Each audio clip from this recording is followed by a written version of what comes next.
Good afternoon, ladies and gentlemen, and welcome to this July 15th, 2024 meeting of the Great Falls Public Schools Board of Trustees. Welcome, thank you for being here. For your information, House Bill 890, passed in the last legislative session, requires that as of July 1, 2024, school board meetings must be recorded and posted on the district's website for the period of up to 1 year. Please understand that this meeting is being recorded. Thank you. And with that, Mr. Patrick, would you please administer the roll call? Gordon Johnson, Here.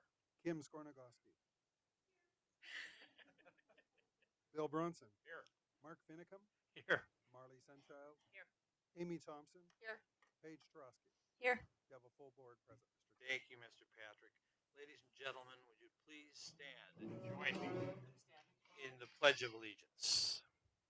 I pledge allegiance to the flag of the United States of America and to the republic for which it stands, one nation under God, indivisible, with liberty and justice for all. Thank you.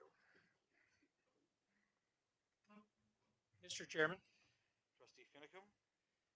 I would move that we adopt the consent agenda as presented. Second? We're going to adopt the agenda first. Yeah, let's go to the regular agenda. Yeah, Let's do that let's first. do that. Thanks. All those in favor of adopting the agenda, are there any comments or questions from our Board of Trustees on the agenda? Any comments or questions from our gallery here with us this afternoon? Hearing and seeing none, all those in favor of adopting the agenda, please signify by saying aye. Aye. Opposed, same sign. We have an agenda from which to work. Thank you. Mr. Chair, Trustee Tarosky. I move that we approve the consent agenda as presented. Second. Been moved and seconded to approve the consent agenda. Any questions or comments from our Board of Trustees? Any questions or comments from our gallery? Hearing and seeing none, I'll call for the question. All those in favor of approving the consent agenda, please signify by saying aye. Aye. Opposed, same sign. We are approved the consent agenda. That takes us to communication. 5:33. I was off by 4 minutes, Stephanie. It gives me great pleasure to introduce Stephanie Becker, Great Falls Public Schools Foundation Report. Welcome. Thank you. Thank you so much. So I am Stephanie Becker, the Executive Director for Great Falls Public Schools Foundation. And every year we have the opportunity to give you highlights from the previous year as we just closed out our fiscal year June 30th. And today gets to be that day. So we're really excited to be here. I'm accompanied by my executive committee that will each be presenting particular portions that they oversee for the foundation. So we're excited to share that with you. I have Joni Agamemnoni, who will be starting us off and is the chairperson of our board, followed by Jordan Crosby, who oversees our program committee. And then I think next in order is Stacy Lammy, who will be speaking to our scholarships, and then our Ashley Whitney, who will be speaking to PR and how we get that word out in the community and share our story. And we have Emily Morrison, who is our treasurer, who oversees all of our finances. And we have Jamie Marshall, who is the vice chair of the board and oversees our building enhancements committee. So we really have a strong team that supports the work that we do. And at this point in time, I would like to invite Joni forward, and I will come and pass out our annual reports for you to kind of follow along.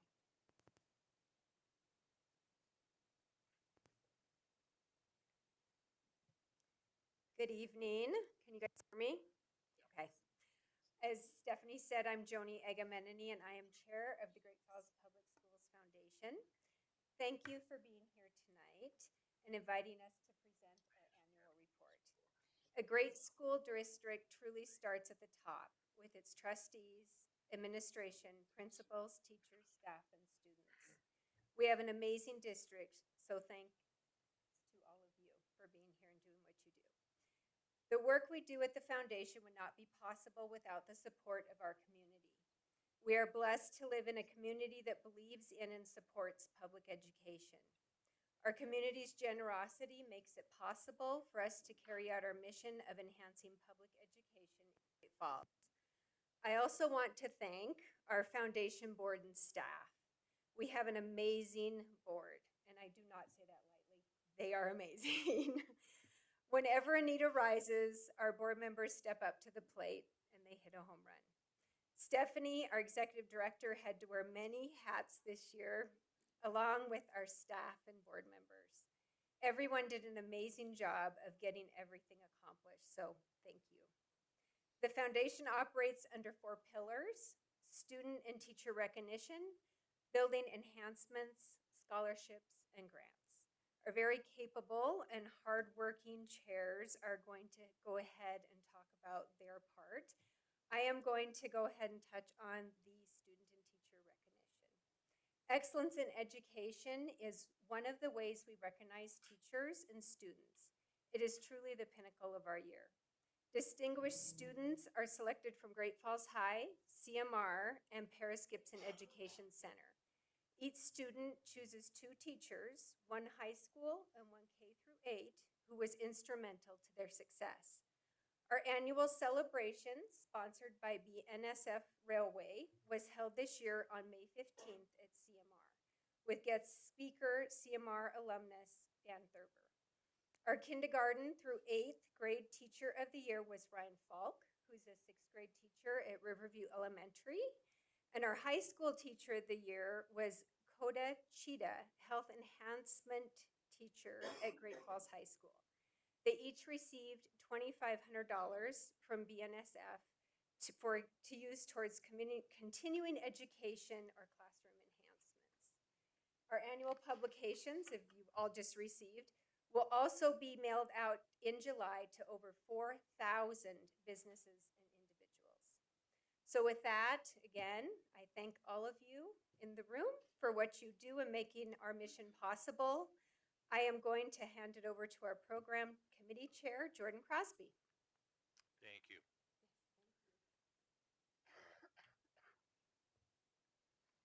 Good afternoon. Hello, everyone. My name is Jordan Crosby. I am the Foundation Program Committee Chair, and I'm very excited to be here tonight. I know last year we presented to you to let you know that we were really restructuring our grant program.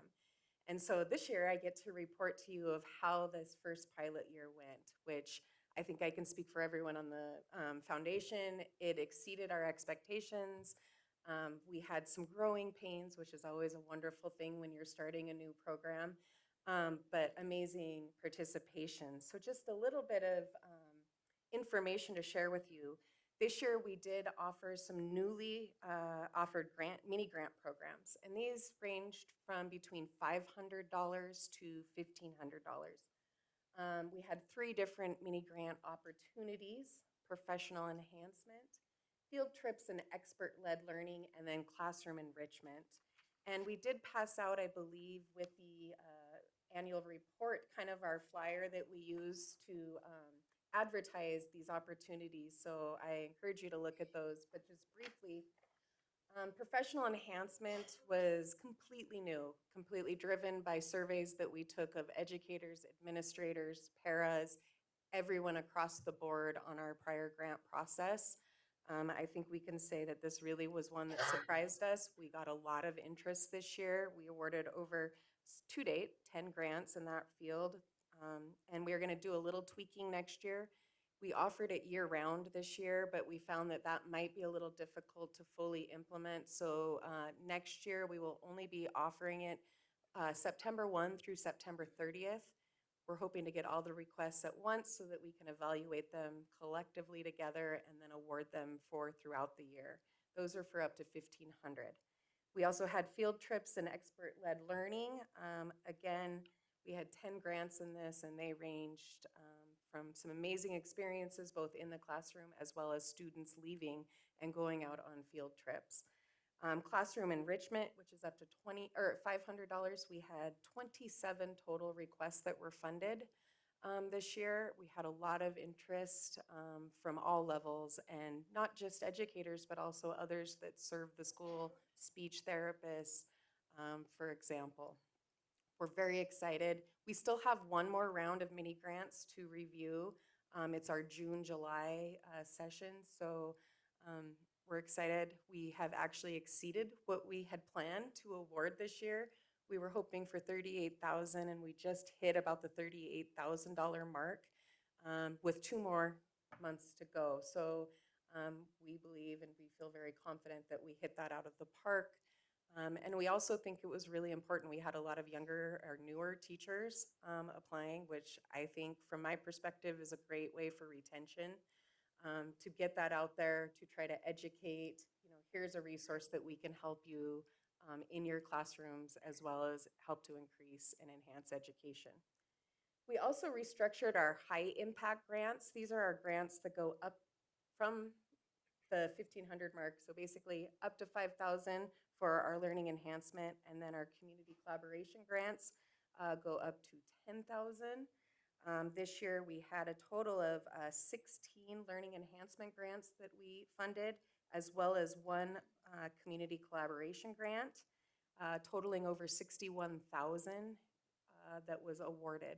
Our numbers were down a little bit this year in that regard, but part of that was because of the mini grant opportunities. A lot of people that would have applied previously now are filtered back into that year-round granting process.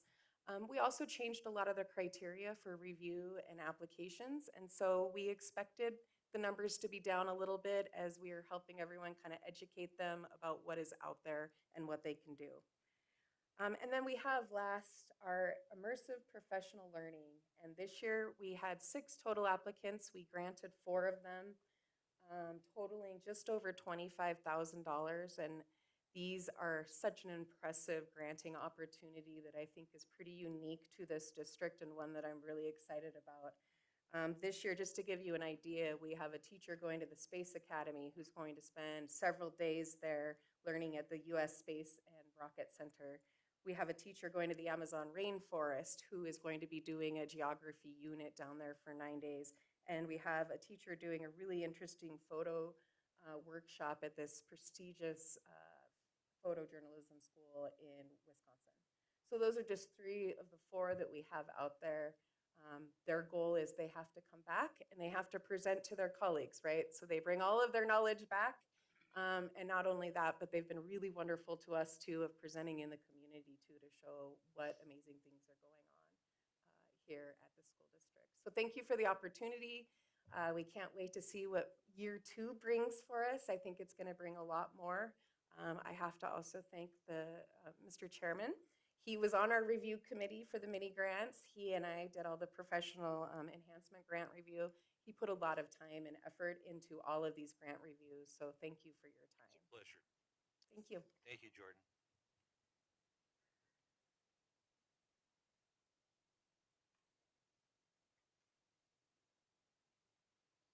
Good evening. Good to see you all. I'm Jamie Marshall.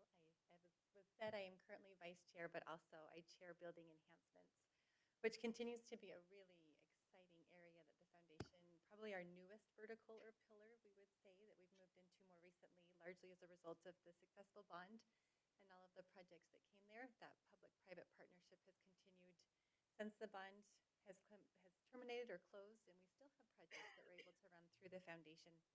One of the highlights for us over this last year, however, I'll start with, has been our third-party fundraising guidance.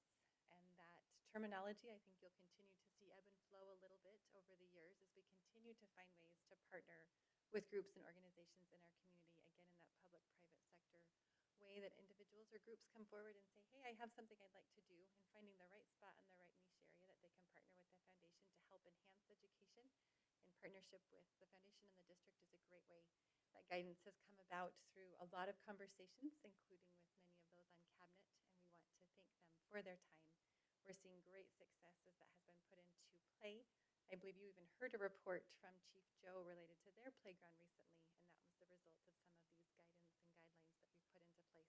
So we're excited to see where that can take us down the road. A few projects to highlight. Fall of 2023, we were able to see the Skyline Preschool Playground, thanks to a generous contribution from the Oakland family, was unveiled.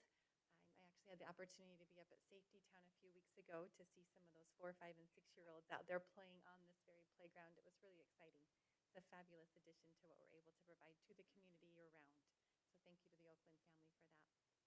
In the summer of 2024, so that's going on right now as we speak. In fact, if you drive by Lincoln Elementary, you can literally see it in the works. But there's some other projects going on inside as well.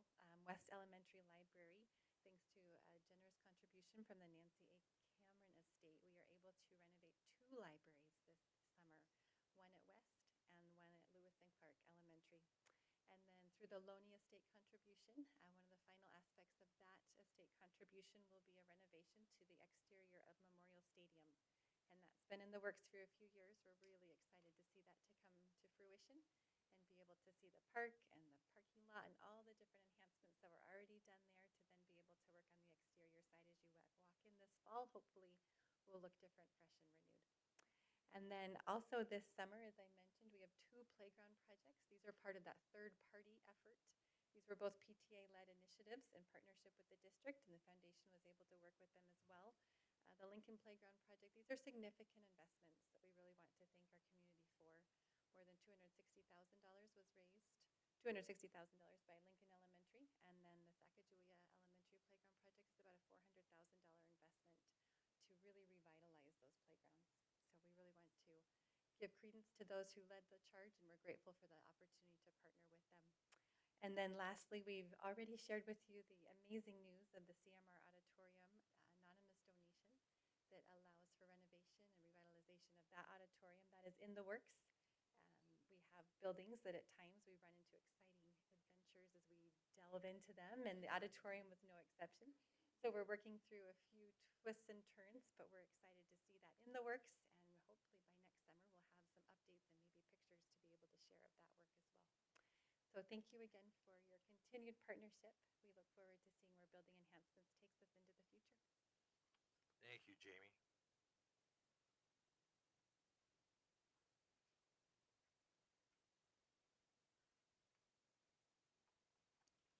Good evening.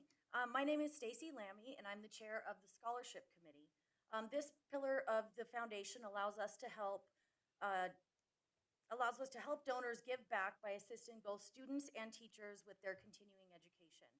The Great Falls Public Schools Foundation manages over 100 scholarships for our donors. This year, we were fortunate to add 3 new scholarships to that list. We also help with the administration of about a dozen district-led scholarships. We are excited to share that the foundation will award over $335,000 in scholarships to 99 graduating seniors throughout the district for the 2024-2025 school year. With this many scholarships, reviewing applications is a pretty big lift. This year, we received a total of 1,165 applications. Those were reviewed by either donor families or community members who graciously donated their time. Our biggest event of the year is the Scholarship Celebration Night. This year, we held our second combined event with all 3 high schools coming together on one night. This format has been very successful. It brings our donors, students, staff, and parents together for a great night of celebration. The foundation also administers the Heisey Scholarships. Those are scholarships for teachers. This year, we were able to award 20 $1,000 scholarships to teachers to help them fund their own continuing education. Thank you. Thank you, Stacy.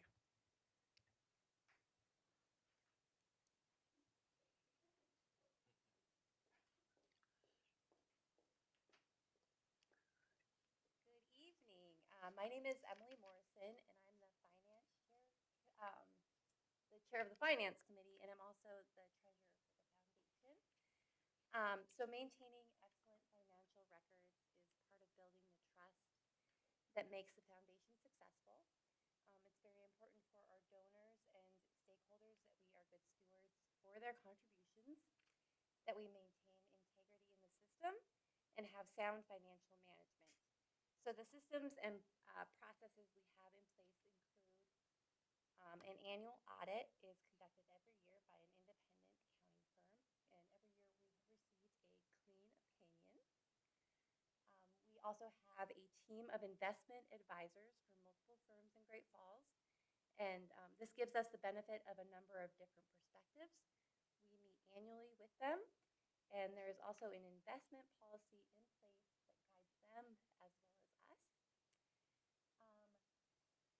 The foundation staff prepares monthly financial reports, which are reviewed in a timely manner. Bank statements and bank reconciliations are also reviewed. The 990 tax return is sent to board members to review and make any comments before it is filed.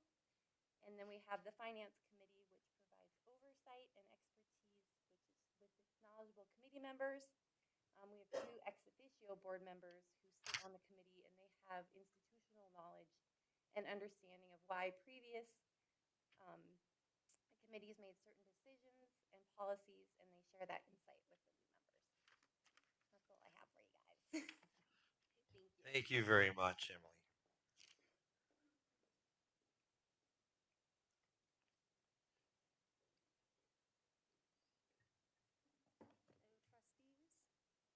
Hello, trustees. Thank you guys for sharing your time with us today. Our social media presence, we've been very active on Facebook this year. We post many times a week to help keep our community informed about what the foundation is doing. We also share information to teachers about our grant programs and to students with information on current scholarships that are offered. There are also videos that are posted showcasing grants that have been awarded, as well as the truck raffle PSAs. This year, Bison Video Productions, led by teacher Kelly Wiles, created 2 videos showcasing grant projects. They featured the archery program at North Middle School and the marker space project at Great Falls High. Both were showed during the Excellence in Education in May. And every month we send out an email to about 13,000 people that shares an impactful story. Recently we shared about Chief Joe librarian Tara Morello. She had received a gold star from her former 3rd grade teacher. It's amazing to see a story that comes full circle. It shows how important gold stars are to our educators and all of our Great Falls Public Schools staff. Truck raffle PSA production. In April, we went to both Great Falls High and CMR to hear video production students pitch storyboards for this year's truck raffle PSA. This is one of my favorite activities that we get to participate in. It's amazing how Mr. Wiles and Mr. Crosby, along with their students, create, produce, and edit the commercials. I don't know if everybody knows that they are a part of the whole entire process, and then it gets to go out to the community. It's one of my favorite things. And just reiterate, it's a gem to our whole community that everybody gets to enjoy it. And with that, I thank you all for your time. Well, thank you, Ashley.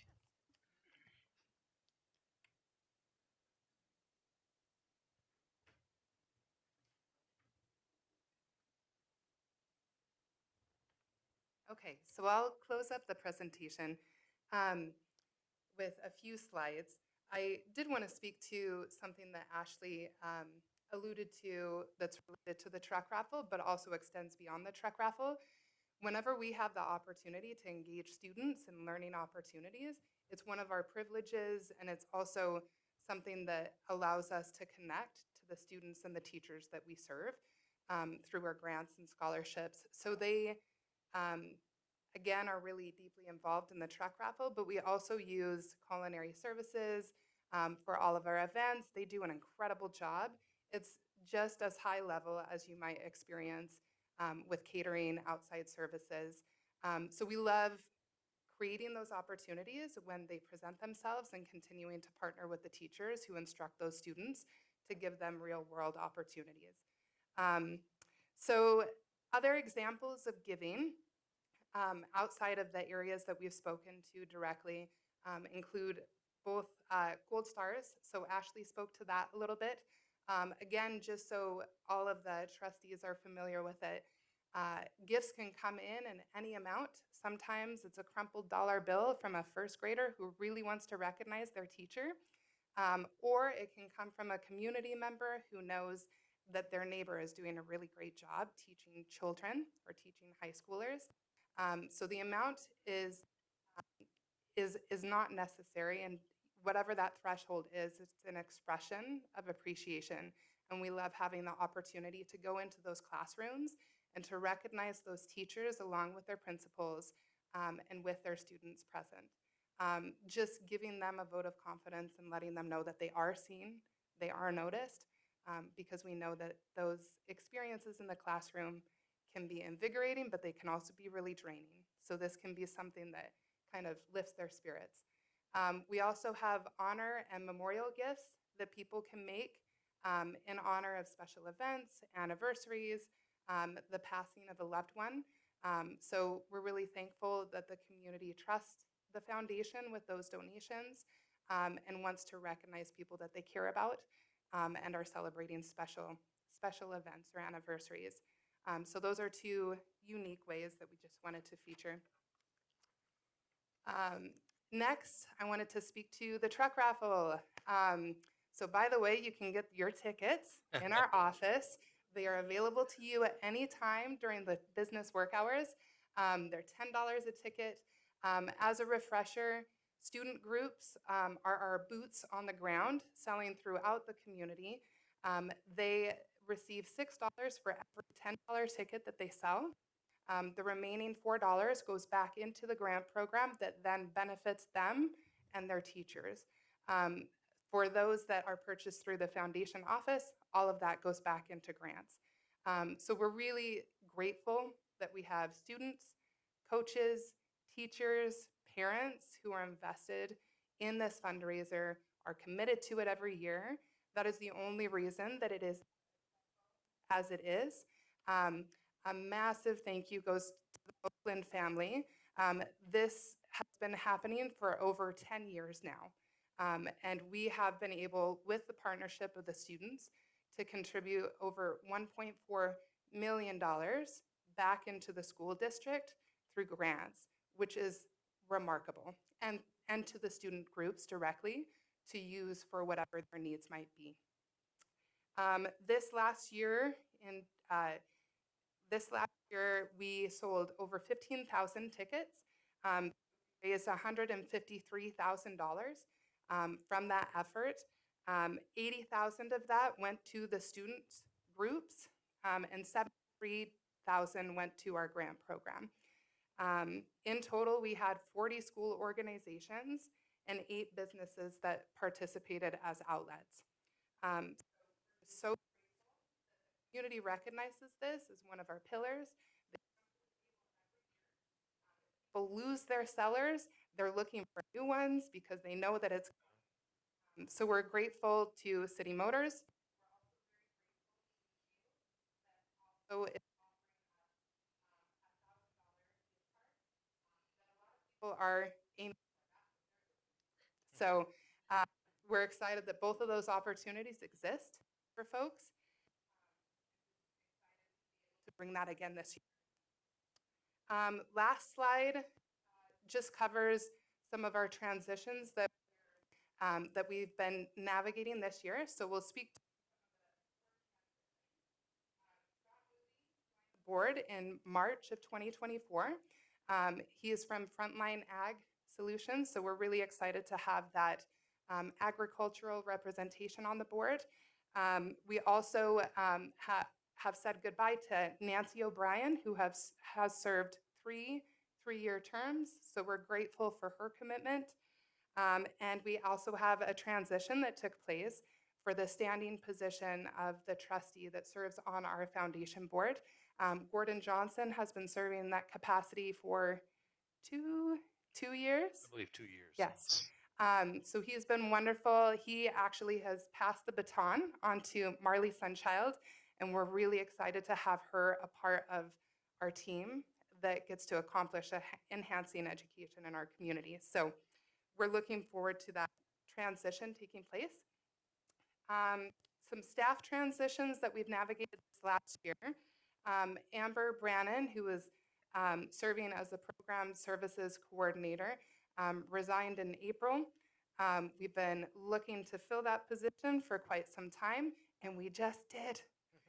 As of last Thursday, we have Michelle Noriega, who started in our office as the administrative assistant. So she'll be overseeing bookkeeping, also our grant programs and administrative services that we do. So I'm beyond excited to have her join the team. She actually comes from an education background, which is really exciting. She was a Spanish teacher for 24 years, and no, you can't have her district because I know that they're looking for this position. But she is very excited to be contributing to education because she's been out of that field for probably about 6 years. So she has a passion for it, and we're really excited to have her partner with us to do the work that we do. So that covers transitions that we've had, and we're really grateful for your support, your continued support. With that, I'll open it up for any questions you might have. Yes, thank you, Stephanie. Are there any questions for Mrs. Becker or a member of her board?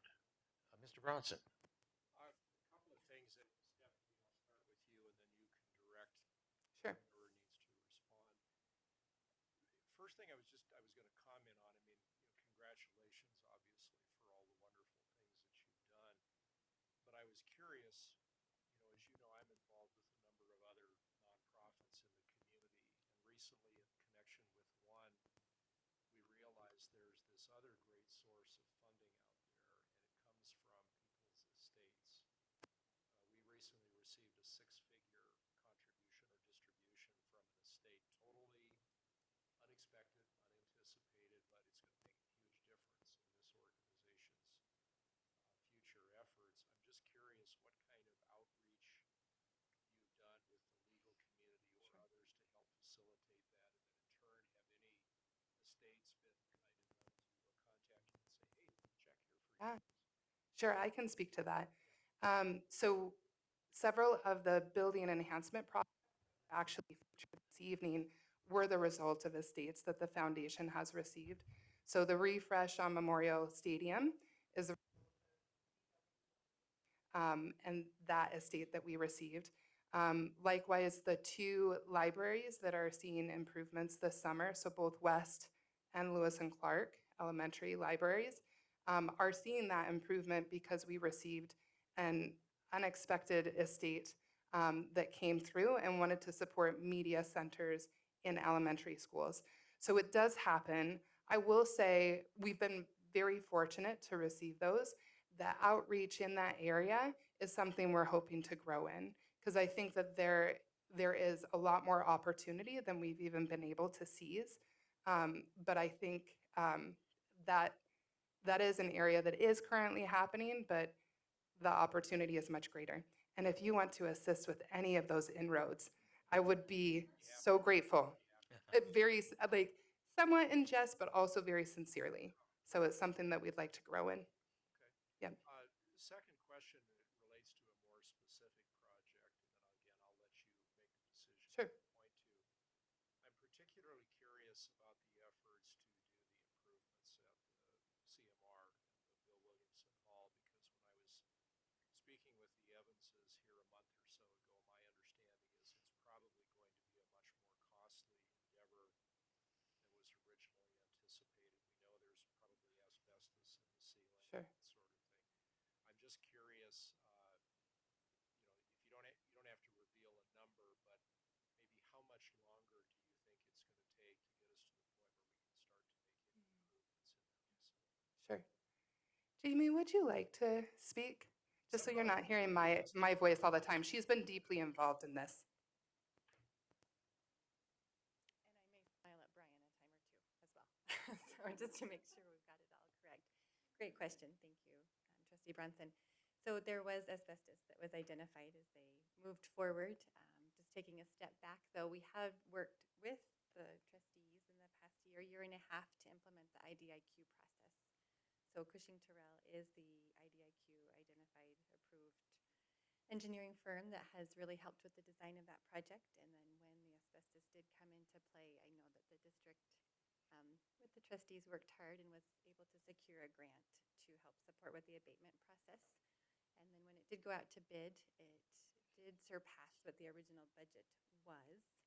We have had committee meetings, subcommittee meetings. We're working on a different approach, a different plan to help move us through this year with hopes of moving forward.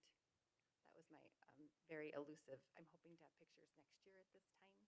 I wouldn't promise them, but I would say we're really working to move that project forward. Everyone at the table, including the donor, is excited to see that occur. But we do have to obviously look at the safety side of being able to do it appropriately and being able to truly enhance. And that's taken us relooking at some creative approaches. There is a plan to move forward more this fall and winter. Brian, do you want to speak to that at all? Yeah, when the bids came in for the project, they were over 2.5 times the amount that was given as a donation. So we rejected the one bid that came in, and we'll go back and replan. And there's a good time to bid in the course of the year and a bad time. So, we'll try and hit that sweet window in November or so with the new design and bid.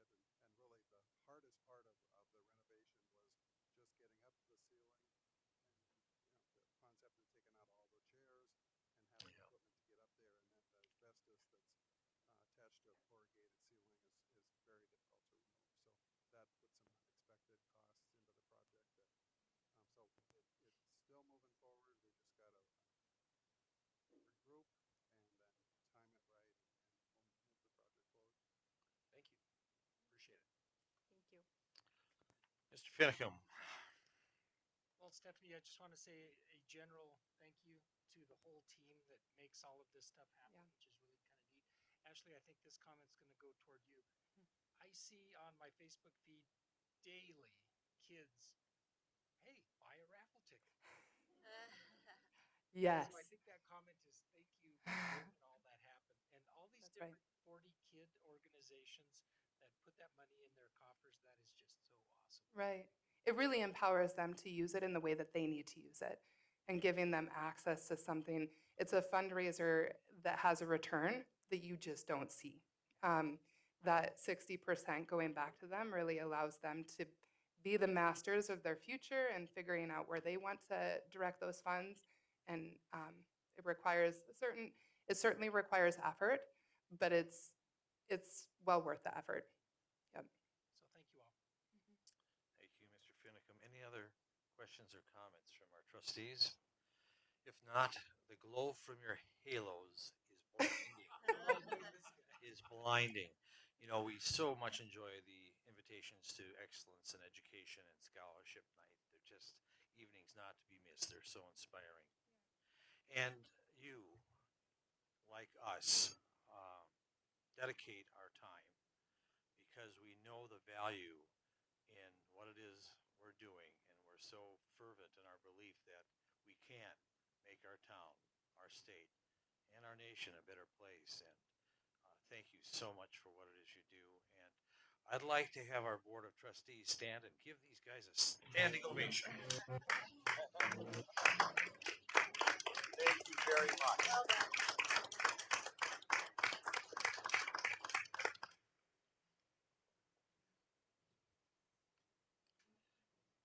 And you are free to leave should you choose to. Um, we have the superintendent report and then action items. I think it looks like you're electing to stay for Mrs. Hoyer's debut appearance before this Board of Trustees as superintendent, and I know that I speak on behalf of our trustees and a very grateful community that you are leading us at the Great Falls Public Schools. So thank you very much, Mrs. Hoyer. And with that, please proceed. First of all, before I begin, Stephanie, thank you, ladies, thank you from being someone who's embedded in the schools, myself, Sherry, and Lance. We see the enhancements happen in our schools for our students and our teachers. And I would say you go beyond enhancement to true change agents. So thank you for changing education in Great Falls for the better. You have no idea how much you're appreciated. So, and we'll get in line to help sell tickets, but also to buy our fair share of tickets as well. So good evening, Chairman Johnson, members of the board, and community for staying here. I'm really excited to get to present my first superintendent's report. Before I do too, welcome formally to Mr. Jeff Williams, who in the last 3 weeks has moved, started a new job, learned a new department, and tackled the House bill that now requires us to video and audio record and post things online without missing a beat. So, Jeff, thank you for joining us here at Great Falls Public Schools. Welcome. And Royce from ABI Systems, thank you for putting in really long days. If you walked into this room a couple days ago, there were wires everywhere.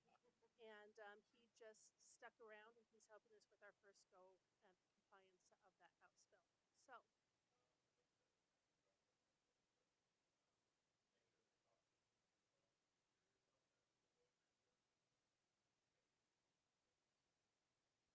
so you're saying to talk closer. All right. Hey, I can do that. So one of the first things I got to do was go to Safety Town, which was mentioned earlier in the foundation report. Safety Town was on Friday, June 8th. Huge thank you to Ronnie Griffith, Ryan Beam, Colette Gittin, and all of the donors. It's an immersive education experience designed for students, kindergarten, who are going to be going into kindergarten. It's a 2-week camp. There's an AM session and a PM session.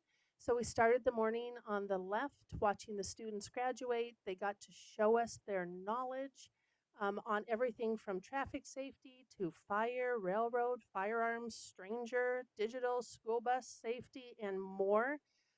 My favorite moment of the morning is when they had their Animal Crossing sign. I believe Chairman Gordon, you were there, and Mr. Beam was trying to elicit from the students answers on what type of animal might you want to avoid, and a very rambunctious young man in the front yelled out hedgehog, to which everybody clapped and cheered and affirmed his answer.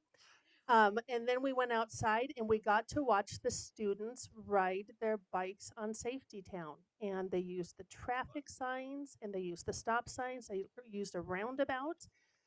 For those of you who were there when we did the ribbon cutting earlier this spring, their traffic skills were fantastic. They stayed between the lines, they avoided each other, we had no mishaps, and it was just fun to watch them really succeed. So, thank you to everyone who brings that together for us in the summer. I know Ronnie is already planning for next year.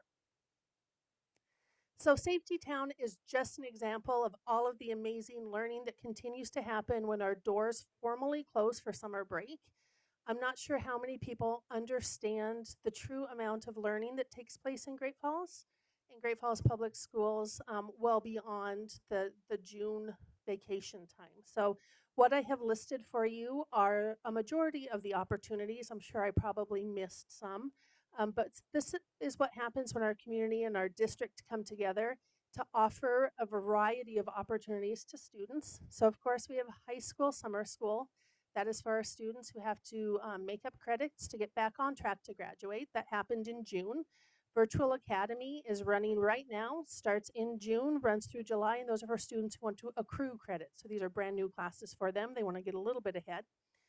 Middle school, the getting ready for middle school and looking forward to everything that middle school is about, happened at North Middle School from June 9th to the 21st. Jumpstart is our newest endeavor, and that is rising kindergarten through third grade. So it's littles who are going into kindergarten all the way up to going into third grade. That starts on the 22nd of July and it runs up until August 16th, and it is at Longfellow and Giant Springs. Starts at 7:45 to 1:45, Monday through Friday. It's focused on literacy and math, and lunch and snacks are provided. Now, we are full as of right now, which is wonderful. But if there are families out there who you hear are really interested in seeing if there's ever room, in the event that we have no shows, have them just call up here to the executive director's office. We'll get them on a list. So if students and families don't show up and a spot opens up, we can reach out to those folks and have them join us. We also have our ESY program through Student Services, Culture Camp. Dugan ran Culture Camp this year. construction camp. You can see the pictures of the construction camp kids. Construction camp is a great example of when our district and community come together. We had 4 teachers, but we had 8 community leaders come together with power tools and 6th graders. And they built the little foldable picnic tables that are benches in one form and picnic tables in the other for Toby's house. Special thank you to Johnson Madison Home Builders Association, Harbor Freight Contractors Association, who sent those volunteers to us. And we worked with 20 plus kids at this annual camp. Mr. Mark Yeager drives that, and it's looked forward to every year.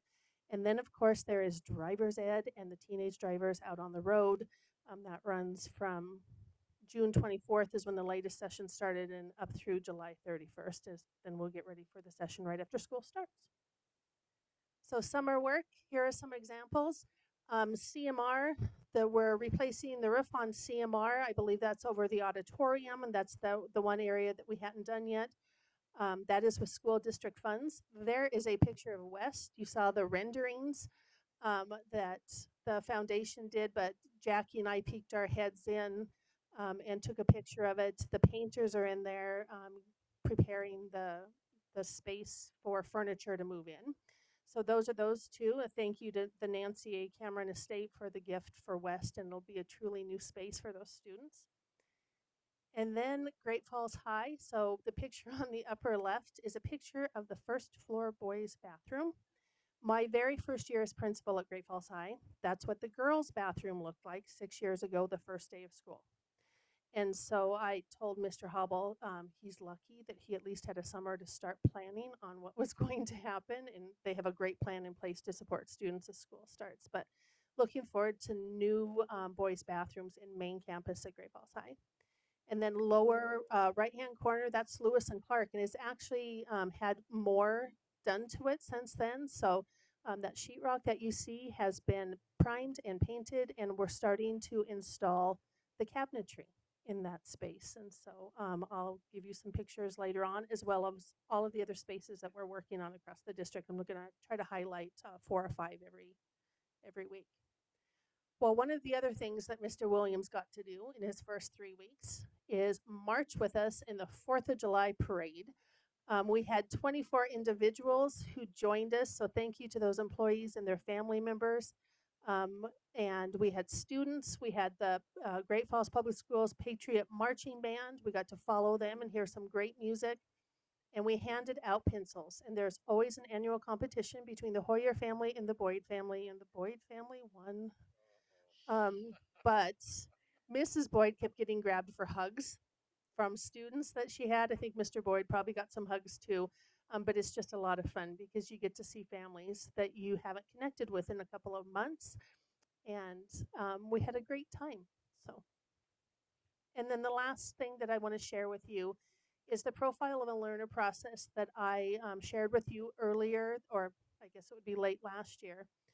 We pushed out the skills, traits, and characteristics to our greater community to have them really help us identify collective skills, traits, and characteristics that we want to see learners possess. And the results are in. So the 5 that were selected were strong communication skills, critical thinking, integrity, problem solving, and work ethic. So now we get to work. This fall, I'll be working with the 2 high schools with graphic designers and artists and developing the one-pager for our community to see what those will look like. And then our curriculum specialists are working with all of our teachers and our community members through the curriculum process and weaving those skills in, or the development of those skills into our curriculum work. So we're really excited to see where this process is going to take us, and now that we have our 5 identified. And with that, Chairman Johnson, I am done with my superintendent's report. An auspicious debut. Thank you very much. Very well done. Thank you, Mrs. Hoyer. We're going to, I don't have any requests to speak. So audience communication, we're going to bypass that and go into action items. And again, friends, if you care to exit, you can do so gracefully. But you're also welcome Thank you all. to stay as well. But thank you again. Moving on to action items. Action item A, financial report and check register for May 2024. Mr. Patrick. Thank you, Mr. Chair, members of the board. What you have before you is the May financial report. We're coming to the end of the fiscal year. We'll conclude that with June, and it's in good shape. It's where it should be for this time of year. And what this report includes for the public is it's the budgeted amount, the month to date that's been spent, the year to date that's been spent, the balance, and then the percent remaining. We are sitting better than usual because of that one-time only ESSER funds, as we'll find as we adopt the budget next year, where we stand, and I'll have probably a large transfer ready for the board to move that some of the ESSER funds forward into next year's budget. So with that, Mr. Chair, members of the board, my recommendation is to approve the financial report for May 2024. Mr. Chairman. Thank you, Mr. Patrick.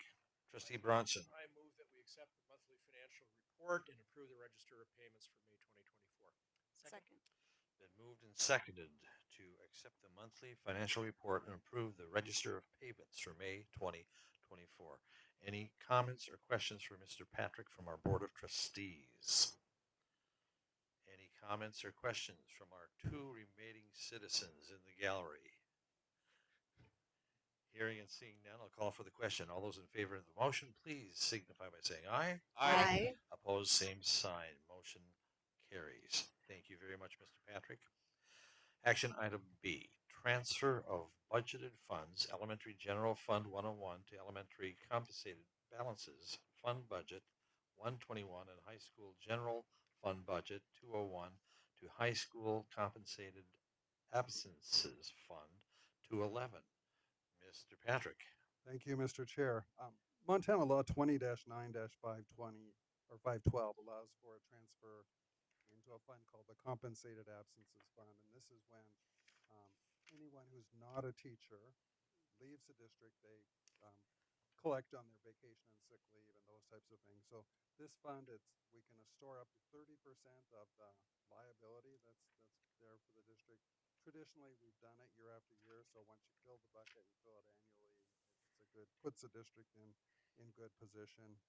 And the recommendation is to transfer $765,000 from the elementary general fund to the elementary compensated absences fund, and $330,000 from the high school general fund to the high school compensated absence fund. This is just slightly less than the amount that's been identified as a compensated absence amount. And that just leaves me just a little bit of wiggle room in case the person who figured this wasn't exactly right. So that's my recommendation for a transfer. And what I do with all transfers is I have to send those to the Office of Public Instruction, our accountant, and the county. So there'll be a memo that'll go out that'll notify them that the board took action, made a transfer if you approve these transfers. Thank you. Mr. Chair, Trustee Tarosky. I move that we approve the transfer of $765,000 from the Elementary General Fund 101 to the Elementary Compensated Absences Fund 121 and $330,000 transfer from the High School General Fund 201 to the High School Compensated Absences Fund 221. Second. Been moved and seconded to make these transfers. Any questions from our Board of Trustees for Mr. Patrick? Hearing and seeing none, our citizens. Hearing and seeing none, I'll call for the question. All those in favor of approving these transfers, please signify by saying aye. Aye. Opposed, same sign. Motion carries. Thank you, Mr. Patrick. We move on to action item C, which is Great Falls Public Schools 3-year strategic plan. Mrs. Hoyer. Well, thank you, Chairman Johnson. And as much as I'd like to say I would go over this line by line with you, because it was a lot of work putting this together, which and was a lot of exciting work. I'm just going to briefly skim over it with you. This does follow a June 21st work session that we had, and with some added details that we've added to this, and I'll highlight those as we go along.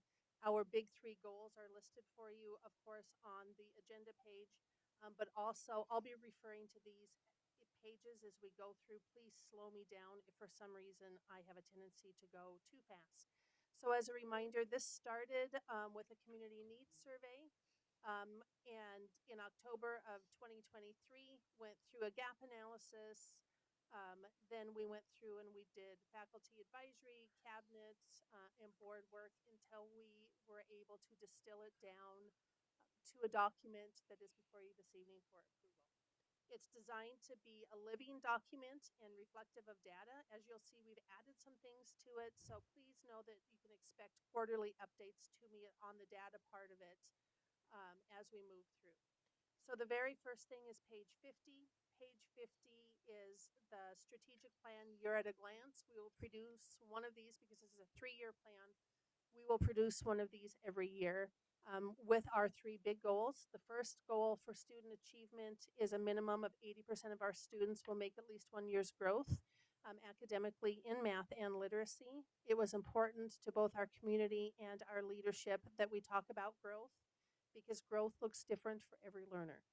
And it is our job to educate every learner. And so they wanted to be sure that the work that we do and the stories we tell show the whole learner spectrum that we have in Great Falls Public Schools. The second one deals with healthy, safe, and secure schools. And this year and in the next 3 years, we're really honing in on behavior. We would like to see a 5% decrease in major incidents within our schools by increasing student opportunities to demonstrate skills, traits, and characteristics that are defined by the profile of a learner and as reported by school-based and district-level data. And one of the things with profile of a learner is by law, we do have to mention it in our strategic plan and tie it in and loop it in. So it becomes a very ambitious and well-used document as well. Our third goal then at the bottom of page 50 is that Great Falls Public Schools will develop and implement a comprehensive communication plan to improve communication between districts, staff, parents, students, and the community. No matter what we do, communication always seems to trickle to the top of our surveys is the one thing we need to improve on. And we do believe that communication is in its truest form differentiation. No matter how we communicate, it always seems like we can do better, and we know we can do better, and we're going to be very intentional in our communication. Jackie Mainwaring is going to be really leading the charge on this comprehensive communication plan, and she and Lance Boyd have really started a great process so far. The next thing I want to draw to your attention very quickly is page 53 is just an example of data. These are data points that you will be seeing us share with you quarterly, but also throughout the year for things like ACT. And so it's designed to that part of the document to be the living part of it. Page 55 was one of the important things that you gave us. It was important to the board that we really improve the communication or the education of parents to understand what those test scores mean. So when those test scores come home, what does the math test score represent for your child? What does MAP and what does ACT? So that's one of our goals that we carried through for all of our assessments is being sure that we are communicating that with parents. The next page is page 65 to draw to your attention. Once again, this is information. What I wanted to point out with this is something that Lance really drove home in a lot of conversations. When we talk about the major incidents in our behavior, 4.66% of our students are responsible for 91.19% of the incidents. So a small population of students make up a lot or take up a lot of time for teachers and administrators and specialists and support personnel in the schools.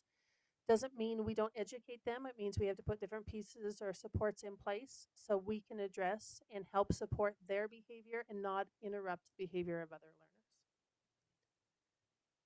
The next point that I want to point out or thing I want to point out is on page 68. One of the requests from the board when we did our work session is that we make sure that we build in our student leadership and student voice strongly in the high school for the first year, carrying it to the middle school for year 2, and then down to the elementary for year 3, and building pieces in place to continue to grow our youngest learners. And then pages 75 and 76. This is the work that Jackie and Lance have started with the comprehensive communication plan. And that work will take us, I believe we're going to really start working in September and with our community and our teachers, doing some consensus building and some listening sessions. And I look forward to that work coming forward. So with that, that is a very generic summary. I am free to answer any questions you may have. If not, I request that you do approve this document. Thank you. Any questions for Mrs. Hoyer on this 3-year strategic plan? Trustee Thompson. Since I missed, you can hear me, right? I can. Okay. Since I missed the work session because I was traveling for work, I just wanted to point out a couple of things that I love. The addition of the rationale, to be able to tell the story and to understand it. I love that. It's a great addition. And then the actionable goals and how easily they are measured. I appreciate. I know that takes a lot of time to figure it out, especially when you're talking about things that are a little less tangible. And I just wanted to thank you for including those. Thank you for that feedback. Any additional questions or comments for Mrs. Hoyer on the 3-year plan? Trustee Skornagowski. I just have a few comments. One, that I really appreciate that this process has involved people of all levels, including our community and that community feedback. When you really look at strategic planning, it certainly takes longer to incorporate more people, but you will take that plan further. So it can feel a bit like steering the Titanic, I know, but it really will do a service to our students and our teachers and staff to have their voices included in this document. The other thing that I wanted to note is just how I appreciate the shift in how we're looking at academic growth. And when we talk about growth as opposed to reaching a certain standard or passing, so many people passing a test, having a growth related goal means that we care about students of all abilities. And if it doesn't matter if you're already smart and you're passing all the tests, we still want every student to grow. So I really appreciate that being the focus of that goal. And then also to note that 80% growth goal really is a stretch goal. That's looking at, what is the national standards and really stretching to push to be at the top of that expectation. So just really kudos for, I mean, we're talking about months and months of work that goes into this document, and to know that this document is going to guide the goals at every, for obviously for administrators, but also, all the way down the chain to make great progress for our students at our schools. Mr. Pinnacum. Just to take that comments one step farther, the leadership that we have, meaning Mrs. Hoyer, Lance, and Jackie, I want to thank you guys for the leadership that you're giving to your cabinet, and then as it filters down through the community and all of the input. So thank you for this team effort. With that, Mr. Chair, Trustee Skornagowski. I move that we approve the 2024 to 2027 3-year strategic plan as presented. Second. It's been moved and seconded to approve the 24 through 27 3-year strategic plan as presented. Any additional comments from our Board of Trustees? I would like to make one, and that is that Mrs. Hoyer referred to our work session of June 21st, and I think we spent an hour and a half, and even at that, a document that's this complicated, we needed to almost hurry through it. We've had a chance to study it since then, and so even though I want the record to reflect that even though Mrs. Hoyer did an incredibly effective job of encapsulating the content of the document, that we have, as a board of trustees, been well informed as to the content of it. So, before we take our vote, are there any comments from the public regarding this 3-year strategic plan? If not, I'll call for the question. All those in favor in approving the 2024-2027 3-year strategic plan as presented, please signify by saying aye. Aye. Opposed, same sign. 3-year plan has been approved and adopted. Thank you very much, team, for your work. Thank you, Chairman Johnson, and we will get this on our website, which is another challenging task we've had as we're learning a new website as well. So That brings us to action item D, 24-25 student handbook. Mr. Boyd. Chairman Johnson, Superintendent Hoyer. So I'm going to go over what is a yearly item as we get ready for the 24-25 school year, and that's all of the changes to the student handbook that come forward every year. And these changes, as we all know, are driven by policy based on all of the policy work that goes on in board meetings and our policy committee throughout the course of the year. Obviously, I could spend hours going through the student handbook. I'm not going to do that for you. Instead, I'm going to highlight 3 very big things that changed the handbook over the course of time. So the first one, when you look at the handbook that you have in front of you, the cover sheet, which is the confirmation of receipt of handbook, stays exactly the same. That's a procedure that's worked very well for us. Families have 3 choices to be able to get the handbook. They can ask for a printed copy, they can sign off on it electronically, or they can ask for a copy that be mailed home to them, and then they can sign off the sheet. Typically, in all of our grade levels, TK through 12, a majority of families, 90% plus, ask for the handbook to be electronic. They don't want loads and loads of paper, but we do have some that ask for it electronically. The next sets that go, I'd like you to turn to page 96. This is one of the 2 most significant changes that occurs to the handbook, and it is the medical notification receipt form. So this was a policy that was passed back in March. What this allows us to do is this allows us, instead of having to send home a single notice every time that we either have a hearing screening, a vision screening, or a dental screening, it's a one-time opportunity for families to say yes, would like their child to participate in it. And remember that all of these screening opportunities are not every single student in every single grade level. Statutes in Montana ask for particular things to occur at particular points in time in a student's academic career. We worked with our medically related professional team of our nurses, our speech pathologists, and our community in the dental side of the world to be able to come up with a form that we feel will be easy for parents to make an informed choice, and it will be easy for teachers, more importantly, to explain during their back to school nights or other items. Then goes to page 98, and this is new as well into our student handbook. So this is the required sign off and approval by parents for all clubs and activities that go on at all of our secondary schools. So this runs from page 98 to page 111. Our secondary administrators and their teams and all of their teachers have spent an immense amount of time going through and redefining what their clubs and activities look like that go on before school or after school in regards to student opportunities.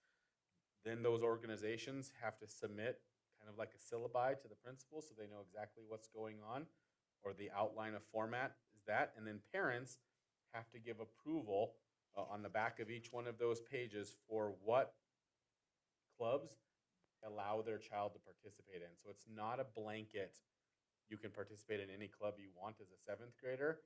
Parents have to look through the list and they have to make an informed choice over the course of time as to what child or what clubs they would like their children to participate in. And the reason why this is important is families make different choices at different points in time during their children's academic career, and the importance of this is that the parents get to make that decision, and it's an informed decision that's well advertised ahead of time.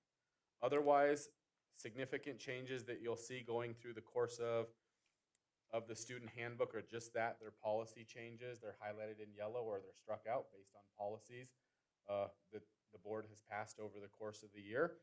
And then what we do is, after tonight, we've already opened the 25-26 handbook, and as policies pass the school board, we'll start to make the changes and get ready for the 25-26 school year. So my recommendation and ask is that you approve the student handbook as presented for the 24-25 year, and I'll get it printed as soon as it's approved. Well, thank you, Mr. Boyd. Big project. Any questions for Mr. Boyd regarding the 24-25 student handbook? I'm just going to comment that medical form where you did everything all at once is genius. Genius, and the teachers are going to thank you. I love it. You, because that saves so much time and paperwork. Well, and it was necessitated by change. Last year, this was a new state statute requirement. And if you look back at vision, hearing, and dental screenings, only 20% of our student body participated in those three things. And that, in a community our size, just isn't acceptable. So we had to figure out a better way to allow parents to make that informed choice and save people time. Wonderful. Any other questions for Mr. Boyd? Okay. Thank you. Thank you again. Mr. Chair, Trustee Tarosky. I move that we approve the 2024-2025 student handbook as presented. Second. Been moved and seconded to approve the 24-25 student handbook. Any additional commentary or questions from our Board of Trustees? Any questions from our two citizens for this tonight? Two citizens / employees. There's 3, 4, 5, 6. Oh, yes, we've got people all over the place. I'm not acknowledging. Excuse me. Okay, then I will call for the question. All those in favor of approving the 24-25 student handbook, please signify by saying aye. Aye. Opposed, same sign. And congratulations and many thanks to the team led by Mr. Boyd putting this big, complicated, very specific document together. You are called a genius this evening. Make sure the rest of your family knows that when you go home. It's recorded, though. It's recorded and available for an entire year on the Great Falls Public Schools website. Action item E, second reading of new board policy 2250F, adult education activity acknowledgement of risk. Superintendent Hoyer. Well, thank you, Chairman Johnson. As of today, I have received no additional input for the second reading of 2250F, which the first reading was the June 24th board meeting. This is the adult education activity acknowledgement of risk. It really does reflect the college's form, but it was tweaked to be unique to us in the College and Career Readiness Center. Just as a reminder to the board, most adult education programs do not occur at a college or take place at a college. In fact, I believe ours is the only one in the state of Montana that actually takes place on campus. And so this form is available for learners of all ages, be they 16 or be they 60 plus. And it just allows for emergency care and acknowledgement of risk, because there are some programs such as Future Build, CDL, different things like that, that students, there may be inherently some risk, and allows them to go ahead and participate in those programs. So it is just a release and an acknowledgement. Thank you. Mr. Chairman. Trustee Bronson. I move that we approve new board policy 2250F, new adult education activity acknowledgement of risk. Second. It's been moved and seconded to approve the new board policy 2250F. Are there any questions or commentary from our trustees? Any questions or commentary from our citizens in the room? Hearing and seeing none, I'll call for the question. All those in favor of approving new board policy 2250F, please signify by saying aye. Aye. Opposed, same sign. Motion passes. Thank you very much. Action item F, electronic vote on Montana School Board Association business. And I'd like to hand this over to Mr. Finicum, who is our Montana School Board Association representative. So, Mr. Finicum, if you would just talk us through this, please. Thank you, Mr. Chairman. In front of us is items that were needed to be voted on from the state school board meeting where we did not have a quorum. So now this goes to all the school boards to make a decision on this. Um, I, I would like to have these 5 items included in one motion, if that's acceptable to everyone. There's the 2 things in here that have what I would call a little bit of meat on the bone. First off is how the dues structure goes in order to have it all happen in the big scheme of things. Ooh, that is, you can hear that echo come back. Wow, cool. Wow, dang, now I can be videoed. But what this does is it takes the dues structure that our district will pay to be a part of the Montana School Board Association. Now, the structure that we're voting on is basically an equal, keeping the dues the same that they have been. So that's the bottom line of the whole thing on that. The second one here, and I really don't have my notes in front of me as to what conducting the business. Chairman Johnson, do we have the other one? I do. So item 2 is to approve or disapprove the Montana School Board Association motion to attend its vision-based advocacy resolution. To amend, I misspoke, excuse me, let me restate that. To approve or disapprove the Montana School Board Association motion to amend its vision-based advocacy resolution. Thank you. And now that it's in front of me, that does make sense, and that is something that I would vote for. The rest are dealing with the leadership of the School Board Association and all of the individuals that are listed. I do know them all personally, and a couple of them I told them to run. So if you're looking for a personal recommendation on their activity and their leadership on the board, I would certainly vouch for all of these. There are 5 items. 1 is in relationship to dues. 2 are in relationship to amending resolutions. And then the final 2 are bringing in president and vice president. And I asked the question of my fellow trustees, are you comfortable in gathering these all into one vote? We are. With that being said, I'd like to hear a motion. Mr. Chairman, Trustee Finicum. I would move that we pass and take formal action so that we can send our unanimous decision to approve all of these to the Montana School Board Association before the end of July as the deadline represents. Second.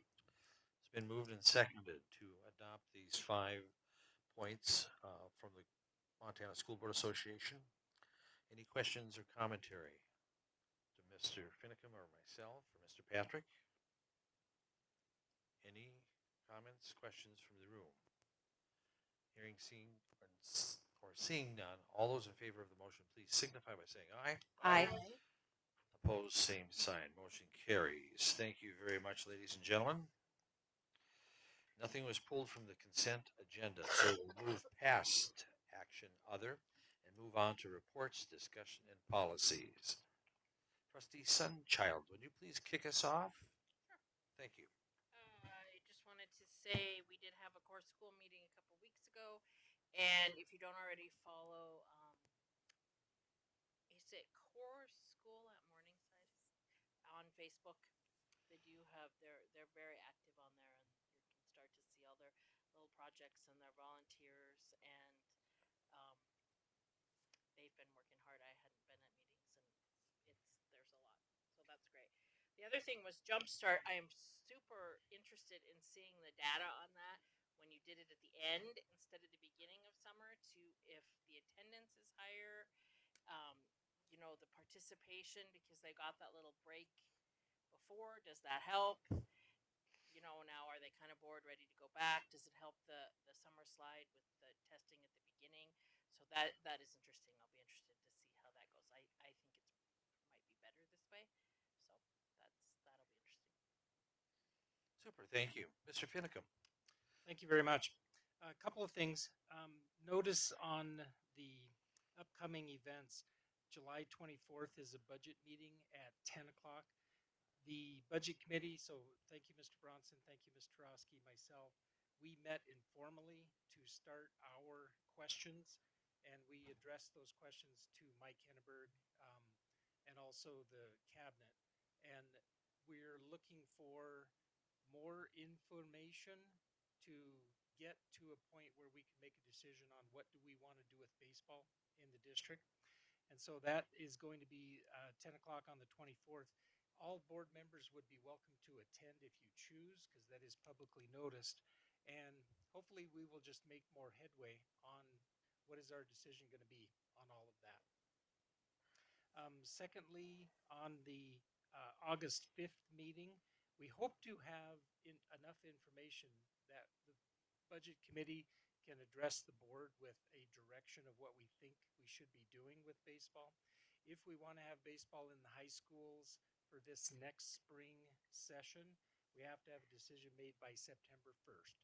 So I know the community group that came in front of us a meeting ago, or 2 meetings ago, they've got kind of a bit of what is called marching orders, that if they want to make baseball in the public schools, they have to jump through a couple of hoops. And so hopefully we will have enough information that we can be dangerous by hopefully the 5th of August meeting. And then there's another meeting in August, I believe, on the 15th. 15th, whereas we can come up with more information so that we can have an actual decision made in adequate amount of time for the athletic department to act if we choose to put baseball in for the spring of 25's seasons. Aside from that, I am exceptionally happy to have heard from the foundation today with their report. I love the strategic plan that is in place now. Gosh, we're in the middle of summer. We're rolling through a lot of stuff. So thank you all. Thank you, Trustee Finicum. Trustee Skornagowski. I just wanted to take a minute to welcome Jeff to the team. We're really excited to put your skills into action, and you are truly joining an amazing team. So we're glad to have someone of your caliber as part of that. So I also just wanted to say congrats to Heather on your first official board meeting. Um, Even though this is your first meeting, you know, we've all already seen so many ways that you've been working to step into the role and truly take your vision and make it turn it into impact already. So I just wanted to make a note of that. I also wanted to let all of my fellow trustees know that there's some volunteer opportunities ahead. United Way is planning our Stuff the Bus for August 8th. And there's volunteer opportunities posted at volunteergreatfalls.org. So it's simply an hour of your time if you'd like to come out and collect donations of school supplies and basic living essentials that we will distribute to kids in our county, both through the school district and through local nonprofits, and the Back to School Blast, which is another volunteer opportunity that you can find at volunteergreatfalls.org. We're planning on stuffing more than 1,500 backpacks this year to give out to kids in our county. So there's opportunities on the actual day of the Back to School Blast, which is Friday, August 16th. But there's also opportunities to stuff backpacks ahead of that. So there's lots of ways to give your time. I almost forgot. We'll be unstuffing the buses on August 9th, and that'll be up here at the school district. So that's when we sort all the supplies into boxes and you know, really work to make sure that we're meeting the needs of the schools in getting those supplies to students. So there's plenty of volunteer opportunities before school even starts with those two events. And then I got to wrap up by saying Taylor Swift Club at East Middle School. I am delivering some really great news when I come home. So, Was that on the list? Did I miss that? Well, thank you for enumerating all those opportunities that we have. Trustee Thompson. Stephanie, I think I should say this before everybody's gone, and I just don't get my thoughts in order. But I loved your report. Thank you for all of the work that everyone does. The mini grants edition looks awesome. So I'm excited to see where that goes. And then the truck raffle has just been so amazing. 1.4 million. It's just incredible. I've been helping with that, been a part of that since my kids were in elementary school, and I just haven't still never seen a an opportunity like that where every dollar that you put into the fundraiser stays right in your community. So I really love that.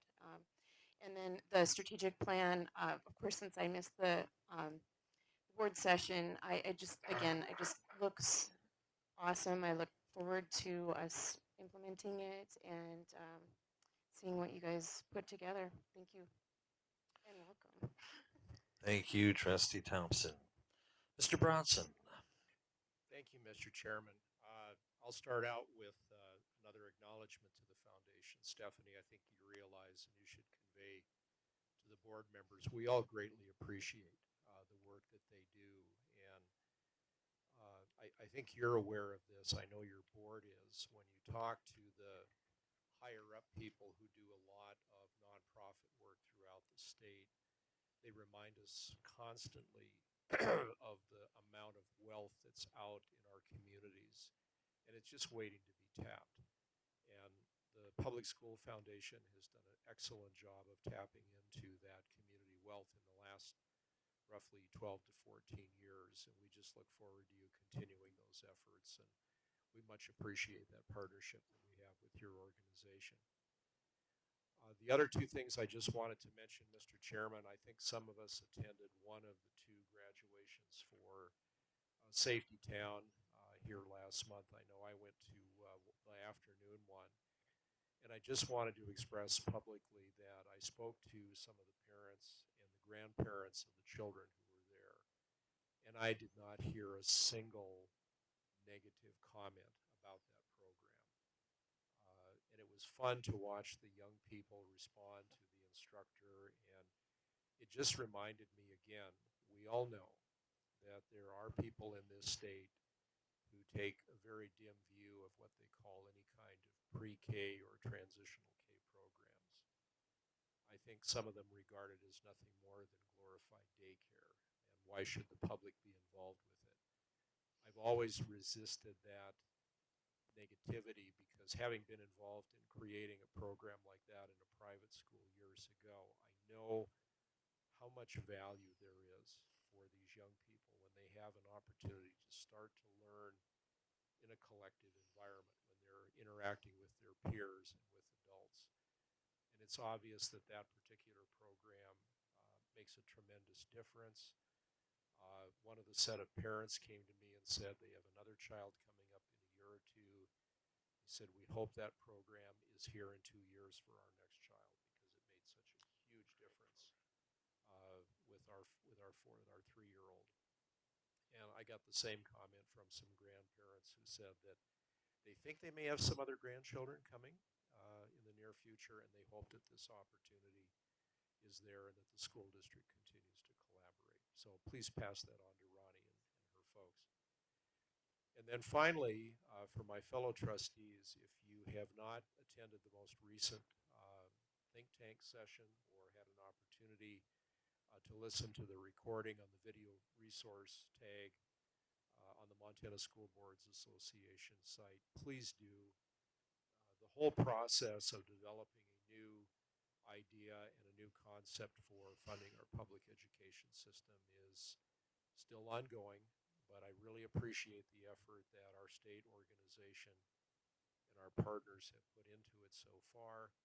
It's obviously developing into what would hopefully be a very productive and, from what it sounds from Mr. Melton's comments, I think a program with a lot of broad support in the legislature. So if you haven't had an opportunity to listen to that so far, please do so.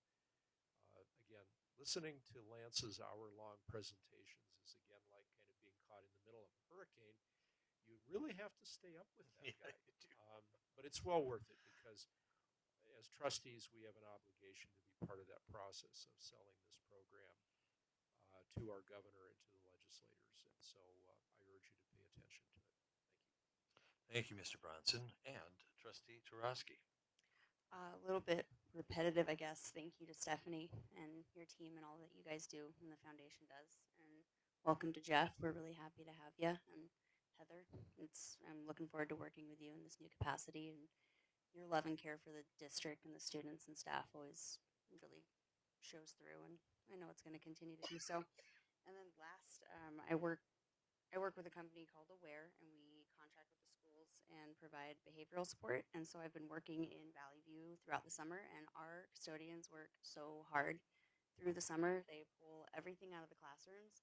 They're deep cleaning, waxing all the floors. It's full days of hard work, and they're in there every day, and so it's really nice to see. And they're always smiley and happy, and just getting things done and getting things ready for the new school year. So it's really cool. And yeah, that's it. Thank you very much, Trustee Tarosky. And I too would like to say my thanks and appreciation for Mrs. Becker and your board. We're sitting here at this board of trustees, and we look at this series of people who serve on this board. I look out, and they're all smiling back at us. They're happy to do what they're doing. They're proud to do what they're doing. And having served 2 years on your wonderful board, I got to know these people personally, and it's just a wonderful group of people who really believe passionately in what they're doing. And I can't thank you. Our grateful community cannot thank you enough for what it is you do. Mr. Chairman, can I have a bonus comment? You can have a bonus comment. Superintendent Hoyer, 198 I'm not setting a pages. precedent. I told you there'd be a test. You have to summarize, annotate, and be ready to write a paper on it, just like grad school. I'll stick with my day job. And in conclusion, I'd like to thank my fellow trustees for your committee work, policy, all the committees that we serve on, also important. Marley, you're new to foundation, relevant in regards to the presentation tonight. We got a personal invitation to the budget committee on the 24th, right? So thank you also very much for your time and your effort on those committees. It's very deeply valued. And we'll get together again as a board of trustees on Monday, August 5th. And if there's no other business to come before this board, Mrs. Mortensen, do you have a comment? I will allow it. You need to come up to the microphone.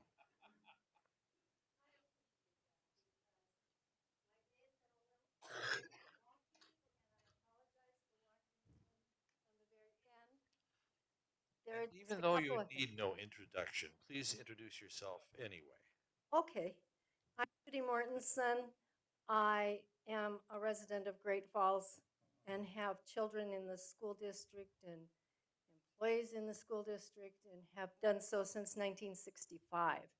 Now, I know that dates me a little bit, but pretend like you don't know that I'm a dinosaur over the hill. Thank you.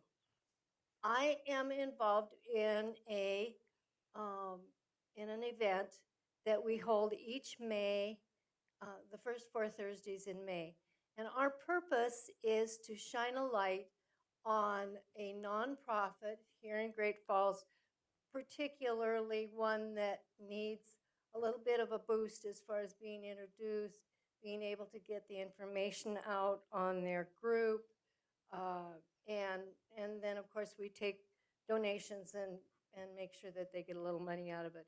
It usually ends up to be about $7,000 to $10,000 that we raise during the month for them. But our purpose is to find groups that really need that extra boost. Either they have a special project or they have not gotten the publicity to help them get off the ground. Mostly we work with groups that are involved with children. Some are involved with adults, but primarily we concentrate on children. This year we have been or this summer, we've kind of been looking for a group, an organization that maybe needs that kind of push, that kind of support. And since you guys all work with kids on a variety of basis and see where those needs are and that sort of thing, I just ask you to keep your eyes and ears open for something that we could support and get behind. So I appreciate your time. That's, I don't have any good argument, nothing controversial at the moment, but it's probably coming. So thank you. Thank you, Mrs. Mortensen.